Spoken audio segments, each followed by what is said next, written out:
حمزه ونفخه ونفسه بسم الله الرحمن الرحيم إن عدة الشهور عند الله 12 شهرا عند الله 12 شهرا في كتاب الله يوم خلق السماوات والأرض منها 4 حرم ذلك الدين القيم فلا تظلموا فيهن أنفسكم وقال الله في مقام آخر والفجر وليال عشر والشفع والوتر وقال الله في مقام آخر واذكروا الله في أيام معدودات وقال النبي صلى الله عليه وسلم ما من أيام أعظم عند الله ولا أحب إليه من العمل فأكثروا فيهن من التحليل والتكبير والتحميد وقال النبي صلى الله عليه وسلم ما من أيام الأعظم الصالح فيها أحب إلى الله العمل الصالح فيها أحب إلى الله من هذه الأيام العشر قالوا يا رسول الله ولا الجهاد في سبيل الله قال ولا الجهاد في سبيل الله إلا رجل خرج بنفسه وماله فلم يرجع من ذلك بشيء وقال النبي صلى الله عليه وسلم افضل ایام الدنیا ایام العشر۔ تمام قسم کی تعریفات مالک العلام ذوالجلال والاکرام وحدہ لا شریک، مالک کائنات اور خالق ارض و سما کے لیے لاکھوں کروڑوں درود و سلام اس ہستی اقدس و مقدس کے اوپر جن کا نام نامی اکرامی جناب محمد الرسول اللہ صلی اللہ علیہ وآلہ وسلم ہے۔ سامعین محترم، اللہ تبارک و تعالیٰ کے ہاں اجر و ثواب کے لحاظ سے کہ جن ایام میں اللہ تعالیٰ اپنے بندوں کے نیک اعمال پہ عام دنوں سے زیادہ اجر و ثواب سے نوازتے ہیں، وہ اہم ترین ایام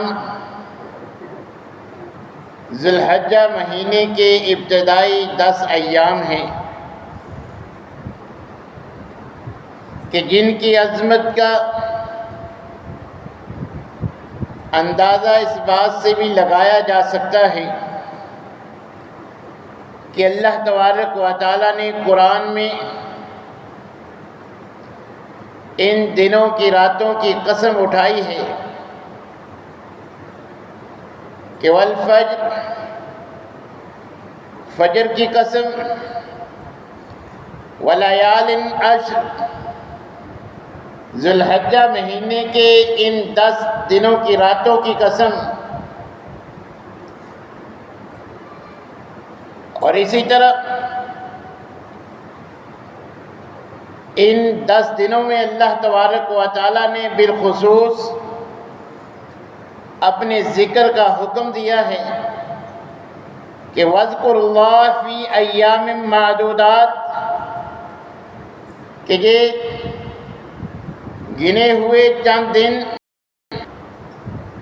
جو میں اللہ تمہیں نصیب کر رہا ہوں، تم نے کثرت کے ساتھ ان ایام میں میرے اللہ کا ذکر کرنا ہے۔ دوسرے مقام پہ فرمایا وَيَذْكُرُ اسْمَ اللَّهِ فِي أَيَّامٍ مَّعْلُومَاتٍ، ایام معدودات اور معلومات دونوں سے مراد ذو الحجہ مہینے کے ابتدائی 10 دن ہیں کہ جن میں اللہ تبارک و تعالی کثرت کے ساتھ اپنا ذکر کرنے کا حکم دے رہے ہیں، کیونکہ ان ایام میں بڑی بڑی عبادات جمع ہو جاتی ہیں کہ حج جیسی عظیم عبادت جو ان دنوں کے ساتھ خاص ہے، پھر اللہ کا قرب حاصل کرنے کے لیے جانور قربان کرنے کی ابراہیم علیہ السلام کی سنت کو کی یاد تازہ کرنا، قربانی کا مشروع عمل، اور اس کے ساتھ ساتھ عید اور دیگر فرائض کے ساتھ ساتھ 9 ذی الحجہ کے نفلی روزے کی کتاب و سنت میں اہمیت بیان ہوئی ہے۔ تو یہ فضیلت والی عبادات ان دنوں میں جمع ہو جاتی ہیں، جن کی وجہ سے اللہ تبارک و تعالیٰ نے ان 10 دنوں کو اجر و ثواب کے لحاظ سے سال بھر کے ایام سے افضل قرار دیا ہے۔ ان 10 دنوں کے فضائل اور رمضان المبارک کے آخری عشرے کے فضائل کو دونوں کو مد نظر رکھا جائے تو یہ بات معلوم ہوتی ہے کہ ان ذو الحجہ مہینے کے ابتدائی 10 دن جو ہیں وہ پورے سال کے دنوں سے افضل ترین دن ہیں، جن میں زیادہ اجر و ثواب ملتا ہے، جبکہ رمضان کے آخری عشرے کی راتیں جو ہیں وہ اجر و ثواب کے لحاظ سے پورے سال کی عام راتوں میں افضل ترین ہیں کہ جن میں زیادہ اجر و ثواب ملتا ہے۔ تو گویا اللہ تبارک و تعالی ہمیں اپنی زندگی میں ایک مرتبہ پھر یہ ایام دے کر زیادہ سے زیادہ اجر و ثواب کمانے کا موقع فراہم کر رہے ہیں۔ ہمیں اس کو ضرور غنیمت جاننا چاہیے کہ جن دنوں میں اللہ تعالیٰ نیک اعمال کا اجر عام دنوں سے کئی گنا زیادہ بڑھا دیتے ہیں، یہی وجہ ہے کہ نبی کریم علیہ السلام نے فرمایا کہ افضل ایام الدنیا ایام العشر، کہ اجر و ثواب کے لحاظ سے دنیا میں افضل ترین ایام جو ہیں وہ یہی 10 دن ہیں جو ذو الحجہ مہینے کے ابتدائی 10 دن ہیں۔ اور دوسرے مقام پہ نبی کریم علیہ السلام نے فرمایا ما من ایام اعظم عند اللہ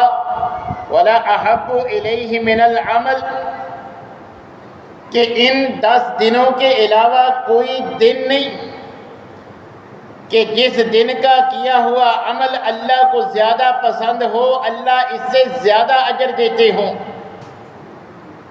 لہذا فاکثروا فیہن، تم کثرت کے ساتھ ان دنوں میں من التحلیل والتکبیر والتحمید تم کثرت کے ساتھ اللہ کا ذکر کرو، اللہ کی حمد بیان کرو، اللہ کی کبریائی بیان کرو، کیونکہ ان دنوں میں جو اجر و ثواب اللہ تبارک و تعالیٰ نیکیوں پہ دیتے ہیں، عام کوئی دن ایسا نہیں کہ اتنا ثواب ملتا۔ دوسرے مقام پہ نبی کریم علیہ السلام نے فرمایا ما من ایام العمل الصالح فیہا احب الی اللہ من هذه الایام العشر، کہ ان 10 دنوں کے علاوہ کوئی سال کے دن ایسے نہیں کہ جن میں اللہ کو اپنے بندوں کا کوئی نیک عمل زیادہ محبوب ہو، یعنی اللہ جس پہ زیادہ اجر دیتے ہوں۔ یہی وہ 10 دن ہیں کہ عام سال کے دنوں میں کیا ہوا وہی عمل اگر ان ایام میں کیا جائے اللہ اس کو زیادہ پسند کرتے ہیں، اس پہ زیادہ اجر و ثواب عطا فرماتے ہیں۔ جب آپ نے یہ بات بیان فرمائی، صحابی سوال کرتے ہیں قالوا یا رسول اللہ ولا الجہاد فی سبیل اللہ، کہ اللہ کے رسول جہاد فی سبیل اللہ جس کی شریعت میں اس قدر فضیلت اور اہمیت ہے، جس کے فضائل آپ نے بیان کیے ہیں، کیا عام دنوں کا جہاد اجر میں ان دنوں کے عام نیک عمل سے بڑھ کر نہیں ہے؟ یعنی ان دنوں میں کوئی عام نیکی عام دنوں کے جہاد فی سبیل اللہ سے بھی بڑھ کر ہے؟ نبی کریم علیہ السلام نے فرمایا ہاں، ایک عمل ایسا ہے، ایک عمل جو ان دنوں کے عمل سے زیادہ اجر کا باعث ہے، وہ یہ ہے کہ الا رجل خرج بنفسه ومالی، کہ انسان اپنا مال بھی اللہ کے راستے میں، اپنی جان بھی اللہ کے راستے میں لے کر نکلتا ہے، اس کا سارا مال بھی اللہ کے راستے میں وقف ہو جاتا ہے، اس کی جان بھی اللہ کے راستے میں قبول کر لی جاتی ہے، سارا مال بھی اللہ کے راستے میں لگ گیا اور خود بھی جام شہادت نوش کر لی، جو اپنی جان و مال دونوں چیزیں اللہ کے راستے میں لٹا دے، یہ ایسا عمل ہے کہ ان دنوں سے عمل سے زیادہ اجر والا۔ اور دوسرے مقام پہ نبی کریم علیہ السلام نے فرمایا کہ ان اعظم الایام عند اللہ تبارک و تعالی، کہ ان 10 دنوں میں سے بھی اللہ کے ہاں سب سے زیادہ جو پسندیدہ اجر کے لحاظ سے تمہارے لیے اہم ترین دن ہے وہ یوم النحر، وہ قربانی کرنے کا یعنی عید کا دن ہے، ثم یوم القر، اور پھر اجر کے لحاظ سے اس دن کے بعد وہ عید کا دوسرا دن ہے، قربانی کا دوسرا دن ہے، کہ جسے یوم القر کہا جاتا ہے۔ تو گویا کتاب و سنت کے ان دلائل کی روح سے یہ بات معلوم ہوتی ہے کہ یہ عشرہ جس کا آغاز آج مغرب سے ہو سکتا ہے، آج 29 تاریخ ہے، اگر چاند نظر آ جاتا ہے تو یہ مغرب سے اس کا آغاز ہوگا، اگر آج چاند نظر نہیں آتا تو پھر چونکہ اسلامی مہینہ زیادہ سے زیادہ 30 دن کا ہوتا ہے، کل 30 دن کے بعد، کل مغرب کے بعد آٹومیٹک یہ عشرہ شروع ہو جائے گا۔ تو یہ جو آج یا کل مغرب سے شروع ہونے والا عشرہ ہے، یہ جو 10 دن ہیں، ان میں نیک عمل کا اجر و ثواب اللہ بہت زیادہ دیتے ہیں جو عام دنوں میں نہیں ملتا۔ خصوصی طور پہ اللہ نے ان دنوں میں اپنا ذکر کرنے کا حکم دیا ہے،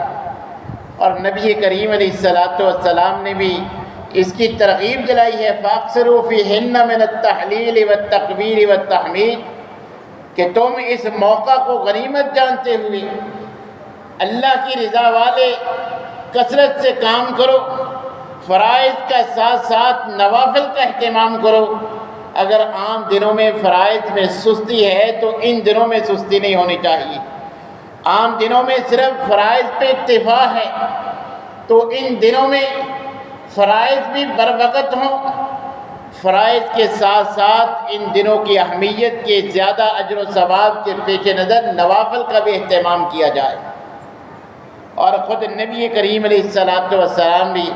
ان دنوں میں خصوصی عبادات کا اہتمام فرمایا کرتے تھے، جیسا کہ حضرت حفصہ رضی اللہ تعالیٰ عنہ بیان کرتی ہیں کہ کان رسول اللہ صلی اللہ علیہ وسلم یصوم 9 ذی الحجہ، کہ نبی کریم علیہ السلام اس عشرے کے 9 دنوں کے نفلی روزے رکھا کرتے تھے، کیونکہ 10واں دن عید کا دن ہوتا ہے اور شرعی لحاظ سے عید کے دن روزہ نہیں رکھا جاتا۔ تو ان 9 دنوں کے نبی کریم علیہ السلام نفلی روزے رکھا کرتے تھے، اور بالخصوص 9 ذی الحجہ کا روزہ جس کی الگ سے نبی کریم علیہ السلام نے فضیلت بیان فرمائی ہے کہ یکفر السنۃ التی قبلہ وسنۃ التی بعدہ، کہ یہ ایک 9 ذی الحجہ کا نفلی روزہ جو ہے اللہ کو اس قدر پسند ہے، جو 9 ذی الحجہ کا روزہ رکھ لیتا ہے اللہ تبارک و تعالیٰ 1 سال گزشتہ اور 1 سال آئندہ کے یعنی 2 سالوں کے اللہ گناہ معاف فرما دیتی ہیں صرف 1 دن کے نفلی روزہ رکھنے سے۔ تو بہتر عمل یہی ہے کہ ہم ان 9 دنوں کے روزے نفلی رکھ لیں، اور اگر 9 نہیں رکھ سکتے تو کم از کم یہ فضیلت پانے کے لیے 2 سال کے گناہ معاف پانے کے لیے کم از کم اللہ کی اس رحمت سے فائدہ اٹھانے کے لیے ہمیں جو ہے وہ 9 ذی الحجہ کا روزہ ضرور رکھنا چاہیے۔ اور یاد رکھیے یوم عرفہ کی فضیلت بھی احادیث میں موجود ہے، اس دن بھی اللہ کثرت کے ساتھ لوگوں کو جہنم سے آزاد فرماتے ہیں۔ اگر کوئی 9 دن کا نہیں بھی رکھتا، وہ یوم عرفہ کے دن کی بھی فضیلت پانا چاہتا ہے، وہ 8 اور 9 دونوں کا رکھ لے۔ مگر اگر کوئی اپنے حساب سے 9 ذی الحجہ کا روزہ رکھ لے گا تو یہ اگرچہ یوم عرفہ تو 1 دن پہلے سعودیہ میں گزر چکا ہوگا، مگر چونکہ بعض احادیث میں 9 کا بھی ذکر ہے،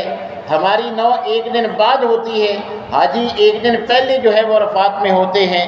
تو جیسے ہم باقی سارے معاملات، یہ عید کے معاملات ہوں، روزوں کے معاملات ہوں، اپنے چاند کے حساب سے کرتے ہیں،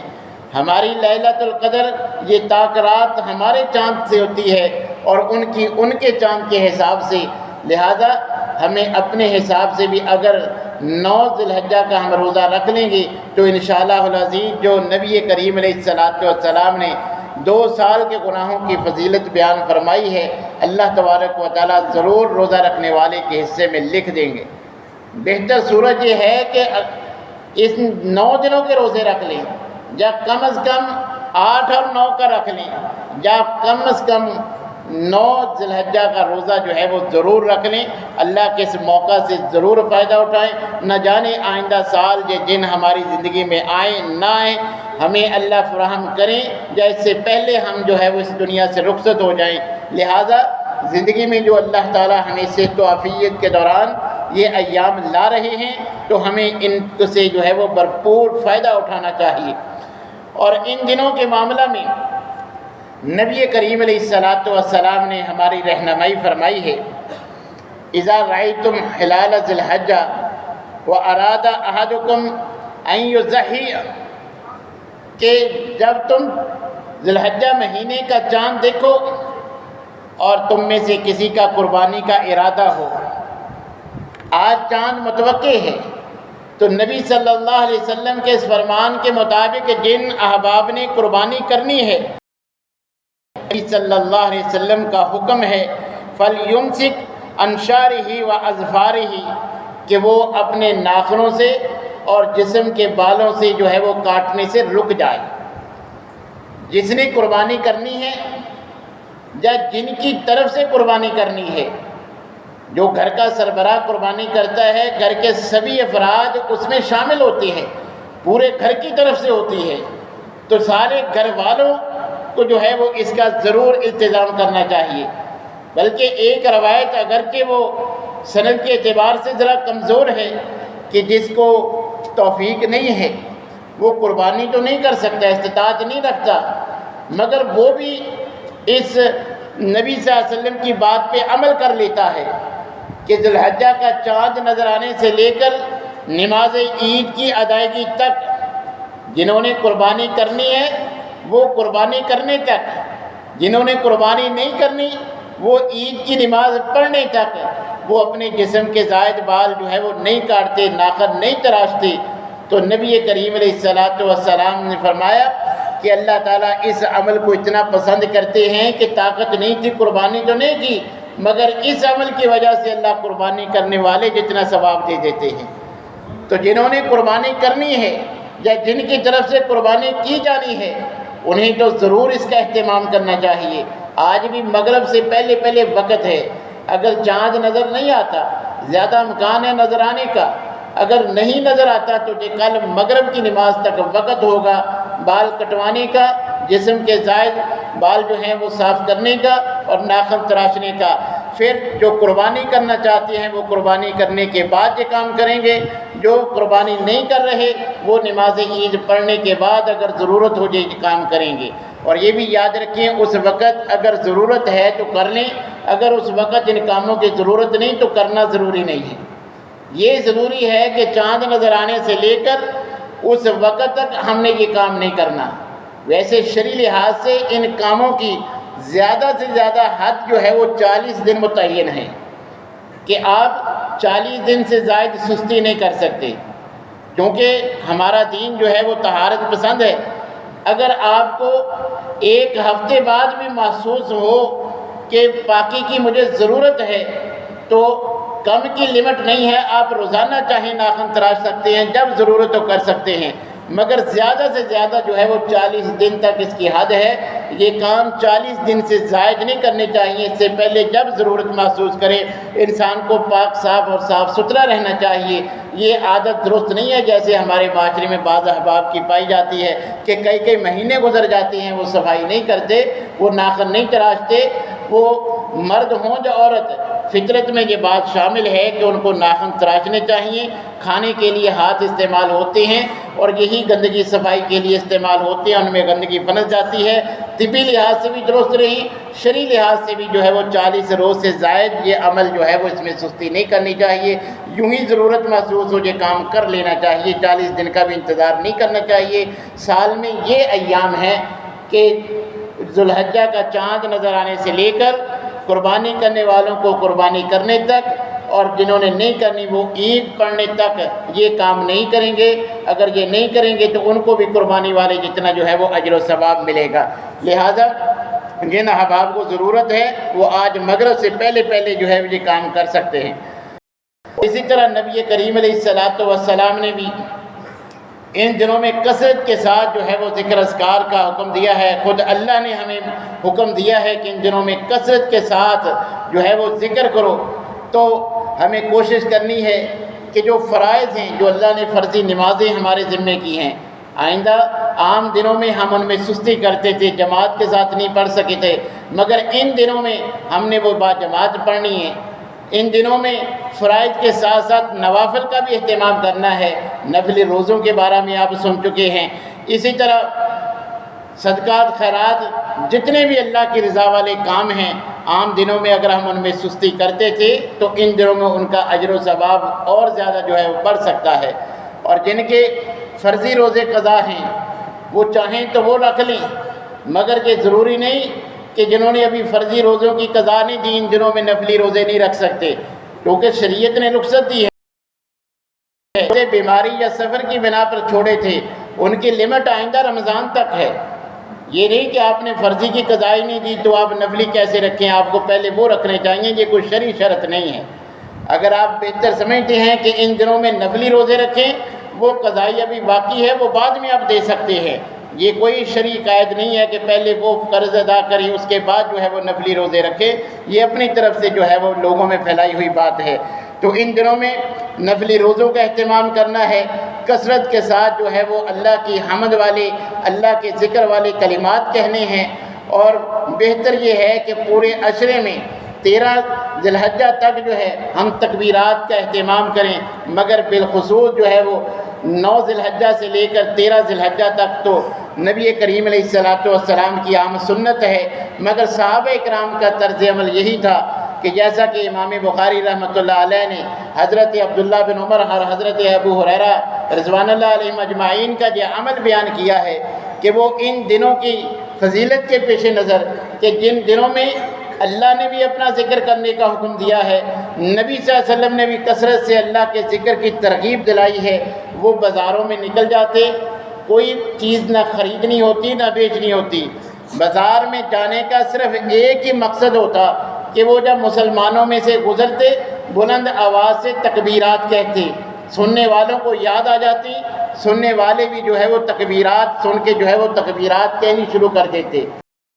نمازوں کے بعد بھی عام حالات میں بھی جہاں ہم دیگر ذکر اذکار کریں، وہ جو عید پڑھنے کے لیے ہم تکبیرات کہتے ہوئے آتے ہیں، وہ اس پورے عشرے میں اور بالخصوص 9 ذی الحجہ سے لے کر 13 ذی الحجہ تک جو ہے وہ کثرت کے ساتھ یہ تکبیرات ہمیں جو ہے وہ پڑھتی رہنے چاہیے۔ فرائض کے میں بھی سستی چھوڑنی ہے، نوافل کا بھی اہتمام کرنا ہے، صدقات و خیرات اور باقی معاملات بھی کرنے ہیں۔ یہ عید کی شاپنگ کی تیاری کے ایام نہیں ہیں، بلکہ یہ اللہ ہمیں موقع فراہم کر رہا ہے کہ ان 10 دنوں میں جو بھی تم نیک عمل کرو گے، میں عام دنوں سے کئی گنا زیادہ اس کا اجر و ثواب دے رہا ہوں۔ جب اللہ رحمت کا معاملہ فرما رہی ہے، ہمیں اس موقع کو ضرور غنیمت جاننا چاہیے۔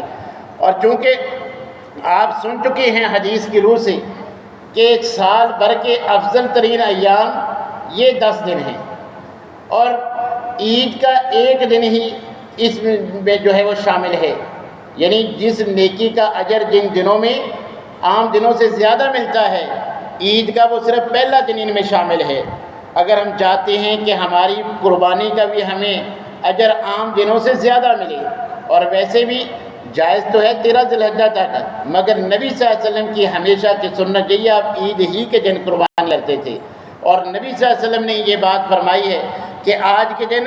اللہ کو جو اپنے بندوں کا سب سے زیادہ عمل پسند ہے وہ جانور کا خون بہانا ہے۔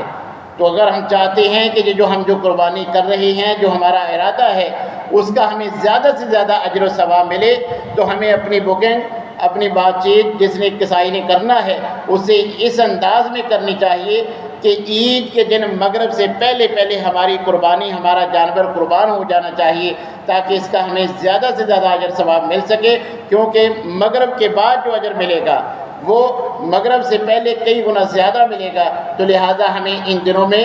فرائض کا بھی اہتمام کرنا ہے، نوافل کا بھی اہتمام کرنا ہے۔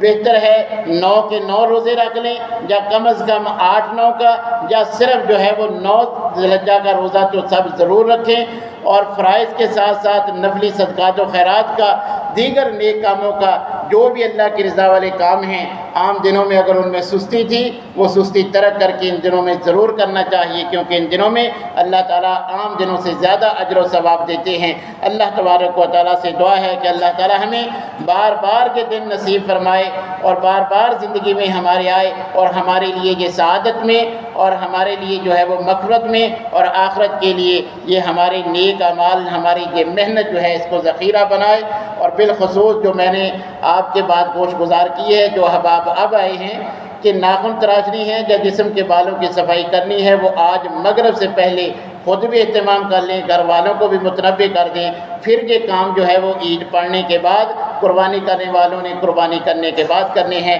اللہ تبارک و تعالی ہر کام سنت کے مطابق